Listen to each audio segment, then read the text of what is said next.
violent thunderstorm has struck, and we're completely lost. And so we've been searching the horizon, looking for any sign of where we are. We're not only concerned about being lost, but about the rocks lurking just below the waves. Finally, someone spots the shore. What a relief. Every year, boats sink on Lake Tana in storms just like this one.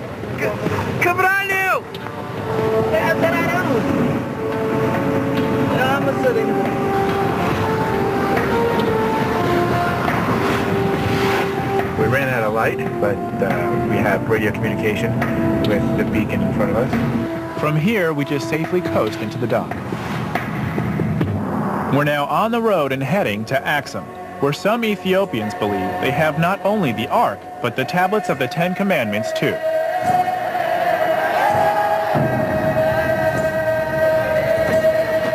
Well, this is the village of the Ark, Axum. It's beautiful. It is. Well, it's a lot more rustic than I was expecting. It's a small little village, but they claim that they have the Ark of the Covenant from the Bible. Where would it be? Well, in that cluster of little churches down there, there's one very important church. Ethiopians believe the Ark was brought here to Axum from Tana Kirkos Island in the 4th century A.D. by an Ethiopian king named Izana. But Axum has even more ancient ties to the Ark. It's the legendary birthplace of the Queen of Sheba, the mother of Prince Menelik, who is said to have brought the Ark to Ethiopia. He doesn't stop us, just keep going. And now, we're finally closing in on the spot where this elusive treasure is said to rest today. In that chapel of St. Mary's of Zion, they claim to have the actual Ark of the Covenant. So this is it. This is the chapel that houses the Ark, they say. This is what we've come to see. I asked Bob how close we can get to the Ark itself. He says no one gets past the keeper or guardian of the Ark. It's rare to even see him. The guardian of the Ark lives here, and he never gets beyond these bars. His entire life is spent inside this small little barred-in complex. He is the keeper of the Ark.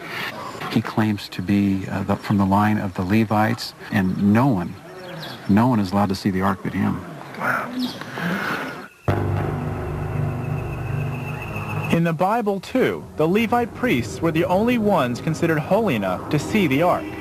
It's one more piece of an amazing puzzle. Tonight, there's a festival here to celebrate the Ark. A feeling of reverence fills the air as the procession begins. This is a celebration of the very object we've been searching for.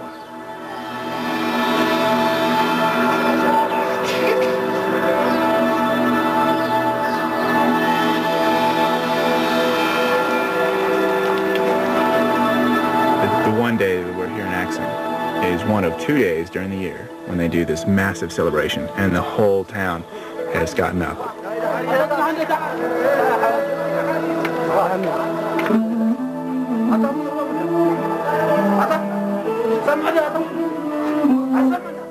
The residents of Axum deeply believe that the Ark of the Covenant resides in their village, and thousands of pilgrims have journeyed to this African nation to worship an ancient treasure once prized above all others in the Jewish faith. Yet tonight, the Ethiopians invoke the power of the Ark to celebrate a Christian icon, the Virgin Mary. This is Mahela Day. Mahela means begging. They're actually begging God to avoid pain or disaster in their lives. So it's the beginning of the rainy season and praying for rain. The Ethiopians are as convinced they possess the Ark and Ten Commandments as the ancient Israelites were. And like the Israelites, they also believe the Ark is their direct link to God. The power of their faith is so strong that the people continue their ceremony from dusk till dawn, praying toward the holy object in front of them. But this Ark, or tabot, is also a replica, just like those in other Ethiopian churches and like the one I saw in Jerusalem. The real Ark, if it is the real Ark, never leaves the protection of the guardian. It's too precious.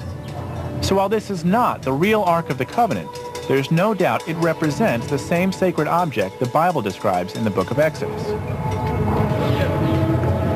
And seeing the precious tabot through the streets reminds me of how the Israelites were said to carry their Ark of the Covenant through the deserts more than 3,000 years ago. When the ceremony ends, the priests return the tabot to St. Mary of Zion Church, where they say it rests next to the real Ark. Our long pilgrimage is over. I've come as close to the Ark as anyone can get. It's been quite a journey, from the vast Middle Eastern deserts to the peak of Mount Sinai, from Jerusalem to Ethiopia, up Debre Damo and across the stormy lake to Tana Kirkos, where the priests have such compelling evidence that the Ark was once on their island. I followed the trail of the Ark to the very end, and I definitely learned something here. Taking part in the festival and seeing the devotion of the townspeople firsthand has made me realize what the faithful already know. You don't have to see the Ark to know it exists. You only have to believe in it. And I guess it's revelations like this that keep us digging for the truth.